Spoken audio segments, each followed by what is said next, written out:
प्रश्न है, निम्न में से कौन सा अभयारण्य वह बर्ड पक्षी जिसे इंपीरियल सेट गाउन कहते हैं के लिए विश्व प्रसिद्ध है? तो ये आपका गजनेर अभयारण्य है, जो कि बीकानेर जिले में स्थित है। यह बर्ड पक्षी के लिए प्रसिद्ध है। अगला प्रश्न है, महाराजा उम्मेद मिल्स की स्थापना 1942 में किस नगर में की गई थी? तो ये पाली नगर में स्थापना की गई थी महाराजा उम्मेद मिल्स की स्थापना।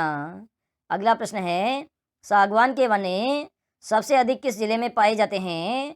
तो ये आपके बांसवाड़ा जिले में पाए जाते हैं सागवान के वन सबसे ज़्यादा। अगला प्रश्न है, निम्न में से कौन सी जगह है हाथ से बने कागज़ के लिए प्रसिद्ध है? तो ये सांगानेर जगह प्रसिद्ध है हाथ से बने कागज़ के लिए। अगला प्रश्न है, राजस्थान में काला पत्थर कहाँ पर निकाला जाता है? तो ये आपके भैंसलाना में निकाला जाता है काला पत्थर राजस्थान में। अगला प्रश्न है, भेड़ की कौन सी नस्लें गलीचा ऊन के लिए उत्तम मानी जाती है? तो ये जैसलमेरी नस्ल है, जो कि गलीचा ऊन के लिए उत्तम मानी जाती है। अगला प्रश्न है, खरीफ की फसल के लिए उपयुक्त फसल चक्र निम्न में से कौन सा है? तो ये मोट बाजरा चावल है, जो कि उपयुक्त फसल चक्र है। अगला प्रश्न है, केवलादेव राष्ट्रीय उद्यान किसके लिए प्रसिद्ध है? तो ये प्रवासी पक्षियों के लिए प्रसिद्ध है केवलादेव राष्ट्रीय उद्यान। अगला प्रश्न है, चंबल घड़ियाल अभयारण्य के 3 राज्यों द्वारा सम्मिलित रूप से स्थापना की गई, जिनमें 2 राज्य राजस्थान और मध्य प्रदेश है। तो तीसरा राज्य कौन सा है? तो तीसरा राज्य आपका उत्तर प्रदेश है, जिसके द्वारा चंबल घड़ियाल अभयारण्य की स्थापना की गई है। अगला प्रश्न है, जिस मिट्टी का लाल रंग होता है, जिसमें फास्फोरस अम्ल, चूना और ह्यूमस की कमी होती है, वह है? तो ये लाल पीली मिट्टी होती है। अगला प्रश्न है, मरु उद्यान जैसलमेर की प्रमुख विशेषता क्या है? तो इसमें क्या पाया जाता है? राष्ट्रीय पक्षी गोडावण पाया जाता है मरु उद्यान में, और इसे 1981 में राज्य पक्षी का दर्जा दिया गया था। अगला प्रश्न है, भारत में मुल्तानी मिट्टी के उत्पादन में राजस्थान का कौन सा स्थान है? तो राजस्थान का पहला स्थान है मुल्तानी मिट्टी के उत्पादन में। अगला प्रश्न है, तेंदुपत्ता बीड़ी बनाने में प्रयुक्त होता है, यह वृक्ष मुख्यतः राजस्थान के किस जिले में होता है? तो झालावाड़, उदयपुर और बांसवाड़ा, इन तीनों जिलों में तेंदुपत्ते का उत्पादन होता है। अगला प्रश्न है, निम्न में से कौन सी नदी पर मेजा बांध का निर्माण हुआ है? तो ये आपके कोठारी नदी पर हुआ है मेजा बांध का निर्माण। अगला प्रश्न है, 29 दिसंबर 1919 में स्थापित राजस्थान मध्य सभा का प्रधान कार्यालय किस जगह पर स्थापित किया गया है? तो ये आमेर में स्थापित किया गया है राजस्थान मध्य सभा का प्रधान कार्यालय। अगला प्रश्न है, बाड़मेर, दक्षिणी जैसलमेर तथा पश्चिमी जोधपुर पशुधन के किस वितरण क्षेत्र में आते हैं? तो ये आपके थार पारकर क्षेत्र में आते हैं, क्योंकि जो थार का मरुस्थल है उसके पास के ज़िले हैं बाड़मेर और जैसलमेर और जोधपुर। तो थार की जो नस्ल है वही आती है इस क्षेत्र में। अगला प्रश्न है, महावीर जी का मंदिर किस जिले में स्थित है? तो ये आपका करौली जिले में स्थित है महावीर जी का मंदिर। अगला प्रश्न है, राजस्थान में खाद्यान्न फसलों में कौन सी खाद्यान्न सबसे अधिक उत्पादित होती है? तो बाजरा का सबसे ज़्यादा उत्पादन होता है राजस्थान में। अगला प्रश्न है, अलाउद्दीन खिलजी की पुत्री राजस्थान के किस राज्य के राजकुमार के प्रेम पास में बंध गई थी? तो जालोर के राजकुमार थे वीरम देव, इनके प्रेम पास में बंध गई थी। अगला प्रश्न है, मानव शरीर पर चित्र गुदवाने की अधिकतर प्रथा निम्न में से किस जाति में प्रचलित है? तो ये आपके भील जाति में प्रचलित है शरीर पर चित्र गुदवाने की प्रथा। अगला प्रश्न है, निम्नलिखित में से कौन सी जाति स्वयं को राणा प्रताप की प्रतिज्ञा में बंधा हुआ मानकर खानाबदोश जीवन व्यतीत कर रही है?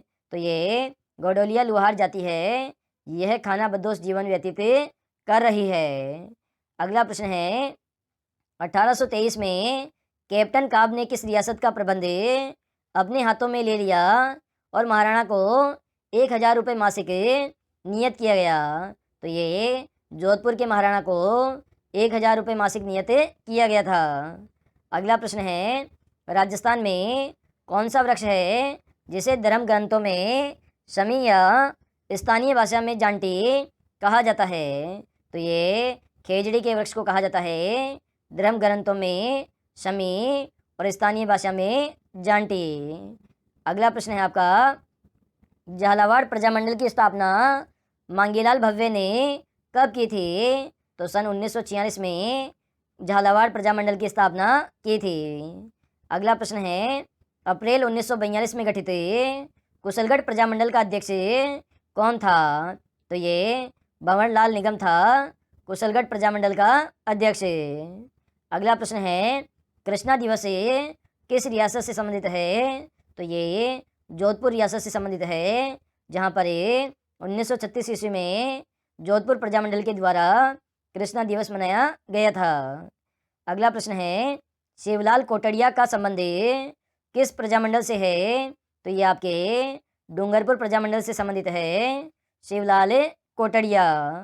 अगला प्रश्न है, किस रियासत में भारत छोड़ो आंदोलन के दौरान बाढ़ आ गई और क्रांतिकारियों को आंदोलन स्थगित कर बाढ़ पीड़ितों की सहायता में लगना पड़ा था? तो ऐसा भरतपुर रियासत में हुआ था। अगला प्रश्न है, आज़ाद मोर्चे की स्थापना कब हुई थी? तो 1942 ईस्वी में जयपुर रियासत में हुई थी आज़ाद मोर्चे की स्थापना। अगला प्रश्न है, हरिमोहन माथुर और ब्रजचंद शर्मा किस प्रजामंडल से संबंधित है? तो ये आपके बूंदी प्रजामंडल से संबंधित है, हरिमोहन माथुर और ब्रजचंद शर्मा। अगला प्रश्न है, वीर भारत समाज के संस्थापक है? तो ये विजय सिंह पथिक है, वीर भारत समाज के संस्थापक। अगला प्रश्न है, राज्य में सर्वप्रथम किस प्रजामंडल की स्थापना की गई थी? तो ये जयपुर प्रजामंडल की स्थापना की गई थी, राज्य में सर्वप्रथम। अगला प्रश्न है, जयपुर प्रजामंडल के संस्थापक कौन थे? तो कपूर चंद पाटनी थे, जो कि जयपुर प्रजामंडल के संस्थापक थे। अगला प्रश्न है, आदिवासियों द्वारा उदयपुर डूंगरपुर बांसवाड़ा में वनों को काटकर भूमि को किस प्रकार की कृषि के योग्य बनाया जाता है? तो इसे वालरा कृषि के योग्य बनाया जाता है, उदयपुर डूंगरपुर और बांसवाड़ा में वनों को काट कर। अगला प्रश्न है, बीरबल दिवस किस रियासत में मनाया गया था? तो ये आपके बीकानेर रियासत में मनाया गया था, बीरबल दिवस। अगला प्रश्न है, कुंज बिहारी मोदी का किस प्रजामंडल से संबंध है? तो ये अलवर प्रजामंडल से संबंधित है, कुंज बिहारी मोदी। अगला प्रश्न है, पूर्ण उत्तरदायी शासन स्थापित करने वाली पहली रियासत थी? तो ये शाहपुरा रियासत थी, पूर्ण उत्तरदायी शासन स्थापित करने वाली रियासत। अगला प्रश्न है, किस प्रजामंडल को राजघराने का समर्थन प्राप्त था? तो ये जयपुर घराने को था राजघराने का समर्थन प्राप्त। अगला प्रश्न है, मेवाड़ टेक्सटाइल मिल की स्थापना कब हुई थी? तो सन 1938 ईस्वी में मेवाड़ टेक्सटाइल मिल की स्थापना हुई थी। अगला प्रश्न है, मुख्य रूप से चिंकारों के लिए प्रसिद्ध अभयारण्य कौन सा है? तो ये नाहरगढ़ अभयारण्य है, जो कि जयपुर में स्थित है। ये राजस्थान के राज्य पशु चिंकारा के लिए प्रसिद्ध अभयारण्य है और चिंकारा को 1981 ईस्वी में राज्य पशु घोषित किया गया था। अगला प्रश्न है, मरुस्थल के विकास को रोकने के लिए सरकार ने 1991 में एक नया कार्यक्रम प्रारंभ किया, उसका क्या नाम था? तो ऑपरेशन खेजड़ा नाम था इसका, जिसका नाम सरकार ने 1991 में शुरू किया था। अगला प्रश्न है, वह कौन सा जिला है जो वन संपदा में धनी है? तो ये उदयपुर जिला है, जो कि वन संपदा में धनी जिला है। अगला प्रश्न है, कौन सा जोड़ा सुमेलित है? तो ये मरु उद्यान है। ये आपके जीव अवशेषों के संरक्षण से संबंधित है। यह ऑप्शन आपका बिल्कुल सही है।